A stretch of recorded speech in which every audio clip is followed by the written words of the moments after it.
They used to say Russia had infinite tanks for a long war. But today, the reality is completely different. Entire factories are grinding to a halt, and the Russian military is improvising suicide attacks with motorcycles and civilian cars because they no longer have enough armored vehicles. Uralvagonzavod, the country's largest manufacturer, is firing engineers in the middle of the war, while the army is losing 250 tanks per month and producing only 400 per year. The math just does not add up, and there is a hidden detail, an internal memo the Kremlin tried to bury, that explains why this collapse is irreversible. In today's video, you are going to understand how the Russian defense industry fell apart, and why this may mark the beginning of the end of the war. The crisis in Russia's defense industry is not theoretical or gradual. It is already unfolding inside Uralvagonzavod, the country's largest tank manufacturer. And everything came to light after the leak of an internal memo, revealed by Reuters and detailed by Euromaidan Press. The document shows that, far from the image of unlimited production the Kremlin tries to sell, UVZ is firing between 10% and 50% of its workforce, including engineers and specialized technicians, the very people who keep the assembly lines running. This is where the irony that destroys Russian propaganda becomes impossible to ignore. In a real wartime economy, factories operate in continuous shifts, 24 hours a day, doing everything they can to supply the front. But Russia is doing the opposite. Instead of expanding, it is cutting. And that only happens for one reason: lack of money. The memo states that the state budget can no longer sustain the factory, and the only way to keep even minimal operations going is to reduce staff. The impact hits the front line directly.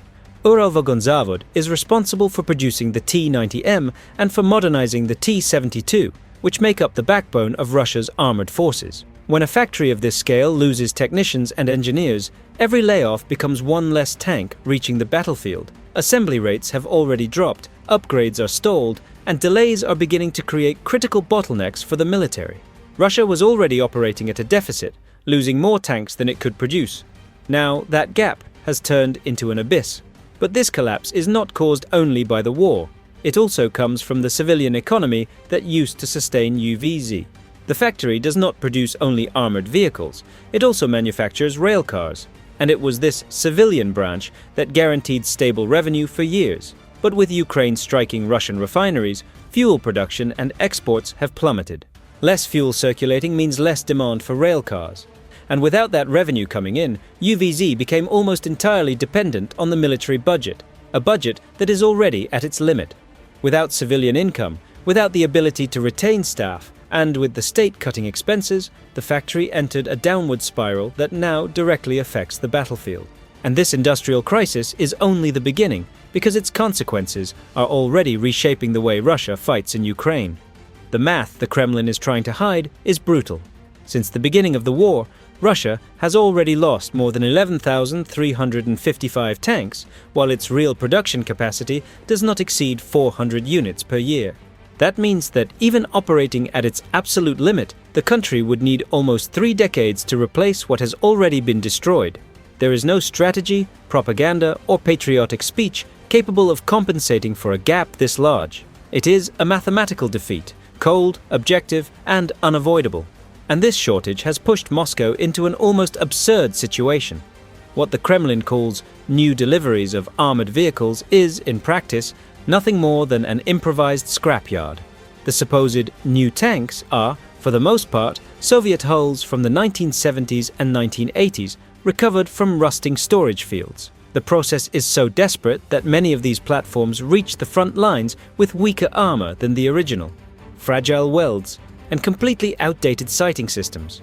The problem is that even this stock of relics is running out. The higher quality Soviet reserves were consumed in 2022 and 2023.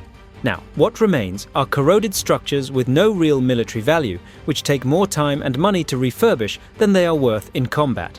But even when Russia manages to put a modern armored vehicle on the battlefield like the T-90M, the result does not change.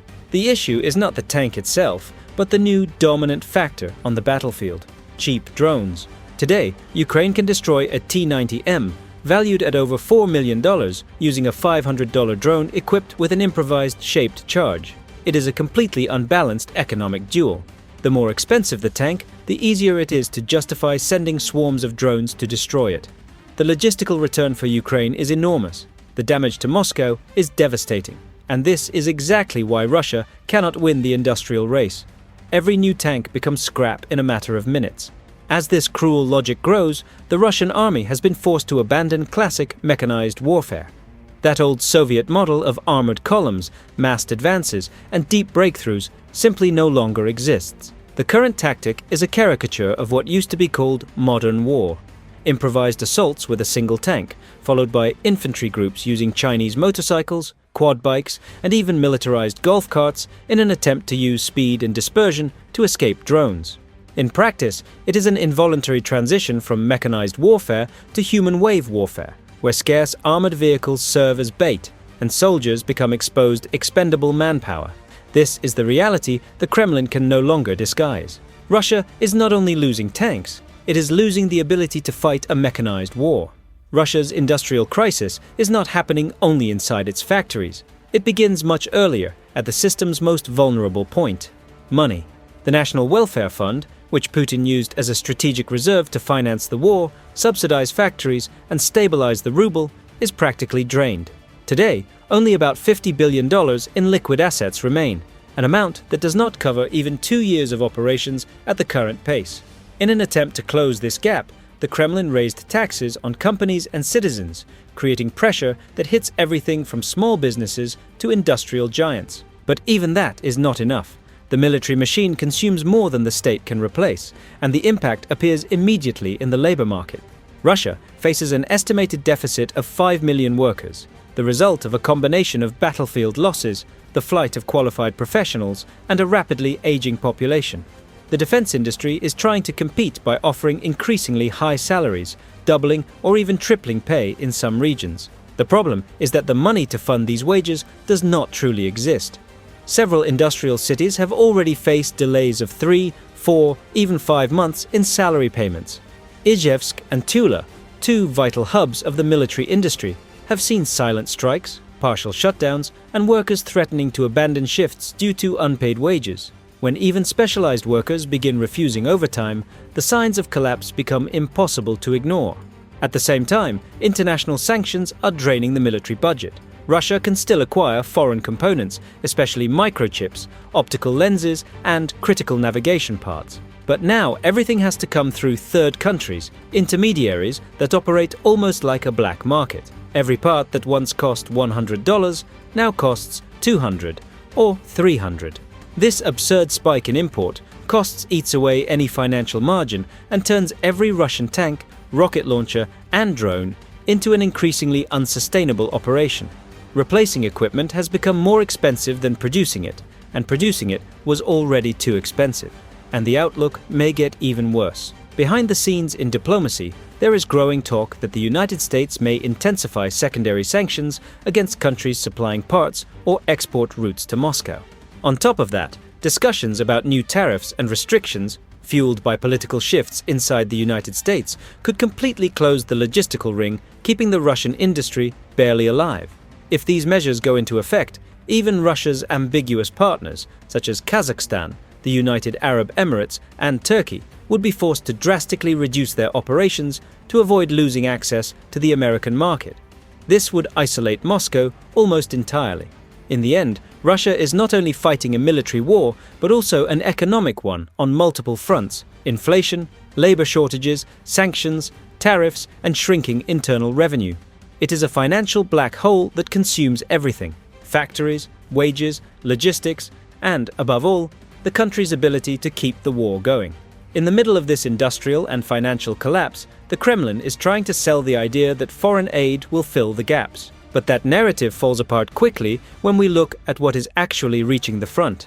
North Korea is sending containers of ammunition, yes, but the quality is so low that it is often more dangerous for Russian artillery crews than for the Ukrainians. Much of this ammunition is old, poorly stored, with unstable gunpowder and deformed projectiles. On several fronts, Russian soldiers report guns jamming, breeches blowing apart, and parts having to be scrapped after just a few shots.